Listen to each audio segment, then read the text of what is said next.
أعوذ بالله من الشيطان الرجيم. بسم الله الرحمن الرحيم. وإذا سمعوا ما أنزل إلى الرسول ترى أعينهم تفيض من الدمع مما عرفوا من الحق يقولون ربنا آمنا فاكتبنا مع الشاهدين وما لنا لا نؤمن بالله وما جاءنا من الحق ونطمع أن يدخلنا ربنا مع القوم الصالحين فأثابهم الله بما قالوا جنات تجري من تحتها الأنهار خالدين فيها وذلك جزاء المحسنين. والذين كفروا وكذبوا بآياتنا أولئك أصحاب الجحيم. يا أيها الذين آمنوا لا تحرموا طيبات ما أحل الله لكم ولا تعتدوا إن الله لا يحب المعتدين. وكلوا مما رزقكم الله حلالا طيبا واتقوا الله الذي أنتم به مؤمنون. لا يؤاخذكم الله باللغو في أيمانكم ولكن يؤاخذكم بما عقدتم الأيمان فكفارته إطعام 10 مساكين من أوسط ما تطعمون أهليكم أو كسوتهم أو تحرير رقبة فمن لم يجد فصيام 3 أيام ذلك كفارة أيمانكم إذا حلفتم واحفظوا أيمانكم كذلك يبين الله لكم آياته لعلكم تشكرون. يا أيها الذين آمنوا إنما الخمر والميسر والأنصاب والأزلام رجس من عمل الشيطان فاجتنبوه لعلكم تفلحون. إنما يريد الشيطان أن يوقع بينكم العداوة والبغضاء في الخمر والميسر ويصدكم عن ذكر الله وعن الصلاة فهل أنتم منتهون. وأطيعوا الله وأطيعوا الرسول واحذروا فإن توليتم فاعلموا أنما على رسولنا البلاغ المبين. ليس على الذين آمنوا وعملوا الصالحات جناح فيما طعموا إذا ما اتقوا وآمنوا وعملوا الصالحات ثم اتقوا وآمنوا ثم اتقوا وأحسنوا والله يحب المحسنين. يا أيها الذين آمنوا لا يبلونكم الله بشيء من الصيد تناله أيديكم ورماحكم ليعلم الله من يخافه في الغيب فمن اعتدى بعد ذلك فله عذاب أليم. يا أيها الذين آمنوا لا تقتلوا الصيد وأنتم حرم ومن قتله منكم متعمدا فجزاء مثل ما قتل من عم يحكم به ذوى عدل منكم هديا بالغ الكعبة أو كفارة طعام مساكين أو عدل ذلك صياما ليذوق وبال أمره عفى الله عما سلف ومن عاد فينتقم الله منه والله عزيز ذو انتقام. أحل لكم صيد البحر وطعامه متاعا لكم وللسيارة وحرم عليكم صيد البر ما دمتم حرما واتقوا الله الذي إليه تحشرون. جعل الله الكعبة البيت الحرام قياما للناس والشهر الحرام والهدي والقلائد ذلك لتعلموا أن الله يعلم ما في السماوات وما في الأرض وأن الله بكل شيء عليم. اعلموا أن الله شديد العقاب وأن الله غفور رحيم. ما على الرسول إلا البلاغ والله يعلم ما تبدون وما تكتمون. قل لا يستوي الخبيث والطيب ولو أعجبك كثرة الخبيث واتقوا الله يا أولي الألباب لعلكم تفلحون. يا أيها الذين آمنوا لا تسألوا عن أشياء إن تبد لكم تسؤكم وإن تسألوا عنها حين ينزل القرآن تبد لكم عفى الله عنها والله غفور حليم.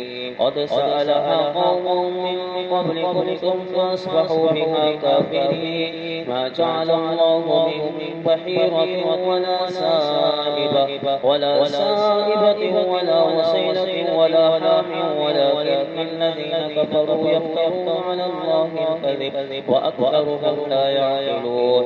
وإذا قيل لهم تعالوا إلى ما أنزل الله وإلى الرسول قالوا حسبنا ما وجدنا عليه آباءنا أولو كان آباؤهم لا يعلمون شيئا ولا يهتدون.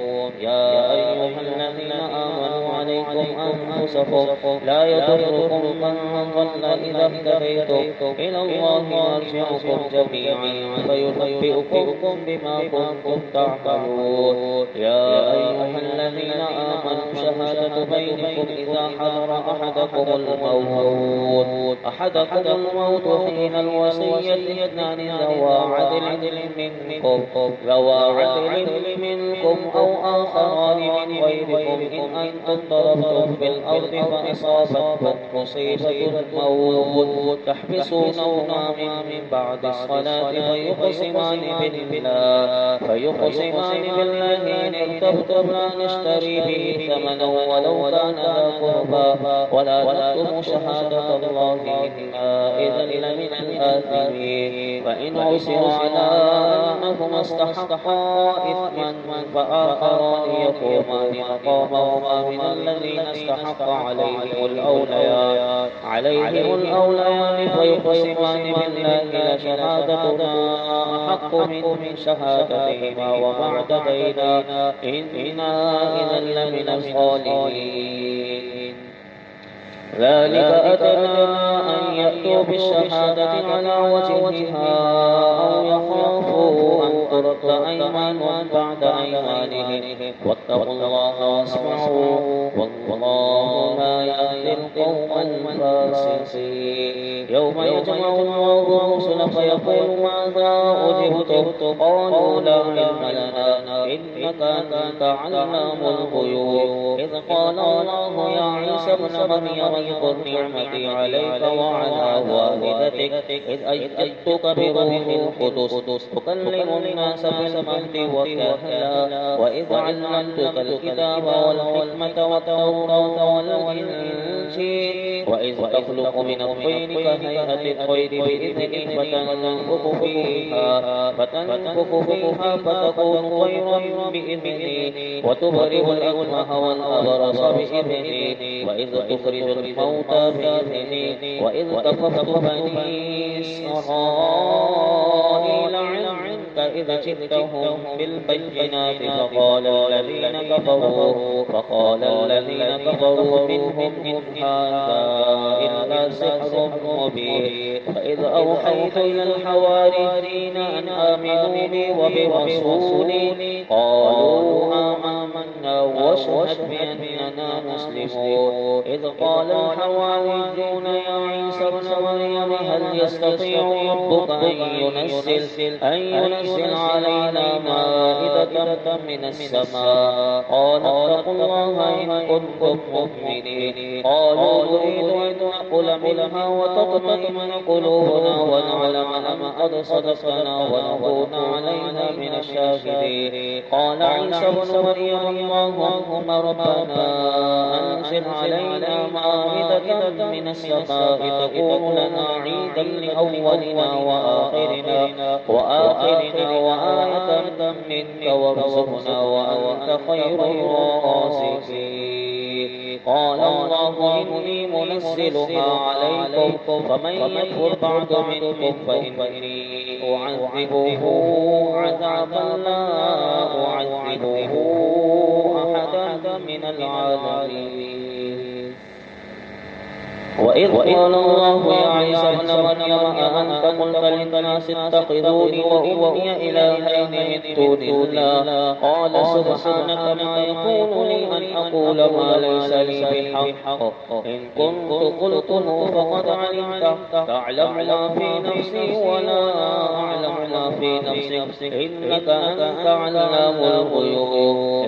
ما قلت لهم إلا ما أمرتني به أن اعبدوا الله ربي وربكم وكنت عليهم شهيدا ما دمت فيهم فلما توفيتني كنت أنت الرقيب عليهم وأنت على كل شيء شهيد إن تعذبهم فإنهم عبادك وإن تغفر لهم فإنك أنت العزيز الحكيم قال الله هذا يوم ينفع الصادقين صدقهم لهم جنات تجري من تحتها الأنهار خالدين فيها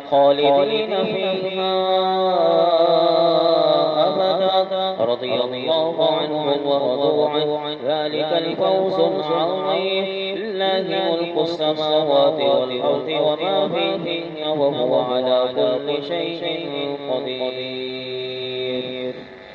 بسم الله الرحمن الرحيم الحمد لله الذي خلق السماوات والأرض وجعل الظلمات والنور ثم الذين كفروا بربهم يعدلون هو الذي خلقكم من طين ثم قضى أجلا وأجل مسمى عنده ثم أنتم تفترون وهو الله في السماوات وفي الأرض يعلم سركم وجهركم ويعلم ما تكسبون وما تأتيهم من آية من آيات ربهم إلا كانوا عنها معرضين فقد كذبوا بالحق لما جاءهم فسوف يأتيهم أنباء ما كانوا به يستهزئون ألم يروا كم أهلكنا من قبلهم من قرن مكناهم في الأرض ما لم نمكن لكم وأرسلنا السماء عليهم مدرارا وجعلنا الأنهار تجري من تحتهم فأهلكناهم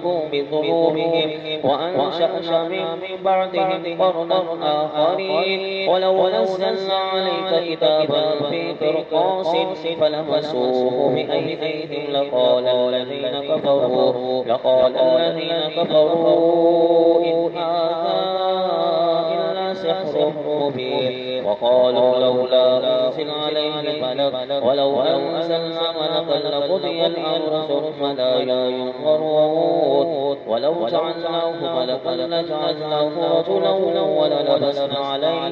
وللبسنا عليهم ما يلبسون ولقد استهزئ برسل من قبلك فحاق بالذين سخروا منهم ما كانوا به يستهزئون قل سيروا في الأرض ثم انظروا كيف كان عاقبة المكذبين قل لمن ما في السماوات والأرض قل لله كتب على نفسه الرحمة ليجمعنكم إلى يوم القيامة لا ريب فيه الذين خسروا أنفسهم فهم لا يؤمنون وله ما سكن في الليل والنهار وهو السميع العليم قل أغير الله أتخذ وليا فاطر السماوات والأرض وهو يطعم ولا يطعم قل إني أمرت أن أكون أول من أسلم ولا تكونن من المشركين قل إني أخاف إن عصيت ربي عذاب يوم عظيم من يصرف عنه يومئذ فقد رحمه وذلك الفوز المبين وإن يمسسك الله بضر فلا كاشف له إلا هو وإن يمسسك بخير فهو على كل شيء قدير وهو القاهر فوق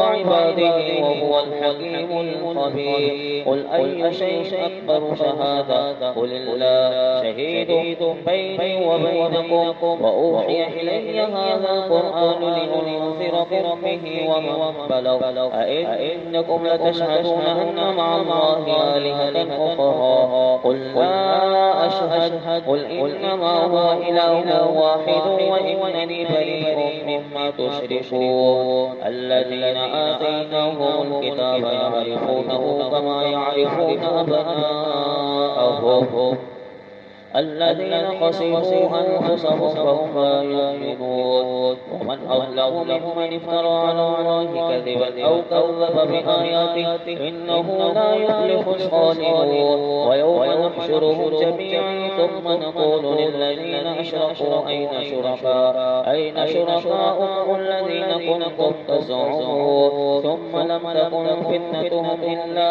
أن قالوا والله ربنا ما كنا مشركين. انظر كيف كذبوا على أنفسهم وضل عنهم ما كانوا يفترون.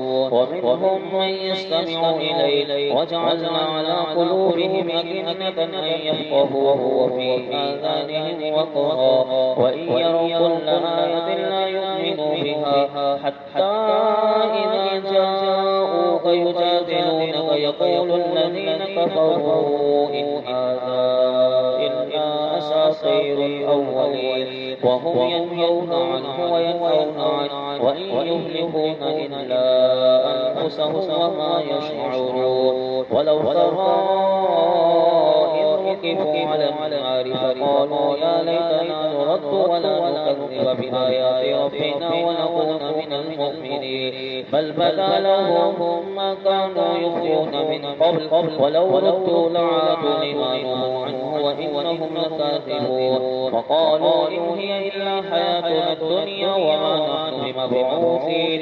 ولو ترى إذ وقفوا على ربهم قال أليس هذا بالحق قالوا بلى وربنا قال فذوقوا العذاب بما كنتم تكفرون. قد خسر الذين كذبوا بلقاء الله حتى إذا جاءتهم الساعة بغتة قالوا يا حسرتنا على ما فرطنا فيها وهم يحملون أوزارهم على ظهورهم ألا ساء ما يزرون. وما الحياة الدنيا إلا لعب وله وللدار الآخرة خير للذين يتقون أفلا تعقلون.